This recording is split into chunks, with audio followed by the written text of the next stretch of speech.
नमस्ते। बांग्लादेश में आरक्षण के खिलाफ शुरू हुए छात्रों के प्रदर्शन का अंतिम अंजाम जिस रूप में सामने आया है, उसको लेकर कई तरह के सवाल उठ रहे हैं। अगर वहां की घटनाओं को बारीकी से देखें तो कोटे के खिलाफ सड़कों पर आए छात्रों के प्रदर्शन और सोमवार को हिंसक भीड़ के डर से पूर्व प्रधानमंत्री शेख हसीना का देश से भागने की घटना दोनों अलग अलग चीजें हैं।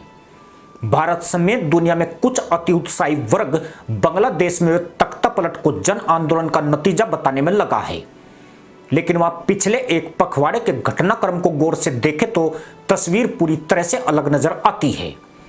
और सोमवार 5 अगस्त 2024 को ढाका में जो कुछ हुआ, उसमें आरक्षण विरोधी आंदोलन को सिर्फ हथियार के तौर पर इस्तेमाल किया गया है।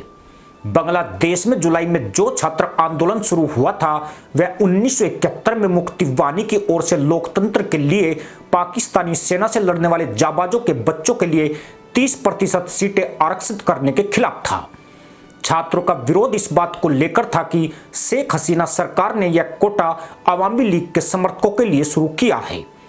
इस आंदोलन में 300 लोगों की मौत के बाद 21 जुलाई को बांग्लादेश सुप्रीम कोर्ट ने यह कोटा घटाकर 5% कर दिया। इसके बाद आंदोलन पूरी तरह से शांत पड़ चुका था। फिर 2 अगस्त को ऐसा क्या हो गया कि प्रदर्शनकारी एक बार फिर से सड़कों पर उतर आए। हसीना सरकार के जिस फैसलों को सुप्रीम कोर्ट ने एक तरह से पलट दिया था और छात्रों की मांगे पूरी हो गई थी, फिर आंदोलनकारियों ने प्रधानमंत्री शेख हसीना का इस्तीफा मांगना क्यों शुरू कर दिया। प्रदर्शनकारियों की यह क्या जिद थी कि उनके प्रदर्शन ने हिंसक शक्ल अख्तियार कर लिया और 2-3 दिनों में कम से कम 166 और मुल्लाहुरों की खोज में भाग गए। अगर देश के बेकाबू होते हालात और सेना के दबाव में शेख हसीना ने इस्तीफा दे दिया, तो फिर उसके बाद उपद्रवियों ने अपना जो चेहरा दिखाया, वो किस तरह के आंदोलनकारी थे। क्या प्रधानमंत्री के घर में घुसकर लूट खसोट में जुटे लोग कहीं से भी छात्र माने जा सकते हैं? उन्होंने बुजुर्ग महिला नेता के घर में जिस तरह से महिलाओं के कपड़ों को लूटने में भी खुशी जताई, उससे तो यही लगा कि ये असल में सड़क छाप भाड़े के टट्टू बनकर पहुंचे थे। सोमवार को बांग्लादेश में एक और अजीब तस्वीर देखने को मिल गई। देश के संस्थापक शेख मुजीबुर रहमान की मूर्ति हिंसक भीड़ ने तोड़कर गिरा दी। उसके लिए बुलडोजर तक का इस्तेमाल किया गया। शेख मुजीबुर रहमान को बांग्लादेश का राष्ट्रपिता कहा जाता है। अगर आंदोलन छात्रों ने किया है, तो फिर इसके हिंदू विरोधी आंदोलन का शकल अख्तियार करने की खबरें क्यों आ रही है? मीडिया रिपोर्ट के मुताबिक इस्कॉन और काली मंदिर समेत अनेकों हिंदू मंदिरों और उनके घरों को निशाना बनाया गया है। बांग्लादेशी अखबार डेली स्टार की रिपोर्ट है कि दंगाइयों ने कम से कम 27 जिलों में हिंदू के घरों और दुकानों को निशाना बनाया है। उनमें आग लगा दी गई है। कुछ अपुष्ट रिपोर्ट में तो वहां हिंदुओं पर हमले को लेकर और भी भयानक दावे किए जा रहे हैं। बांग्लादेश में हिंदुओं की आबादी 8% के आसपास है, जो अल्पसंख्यक समुदाय में सबसे ज्यादा है।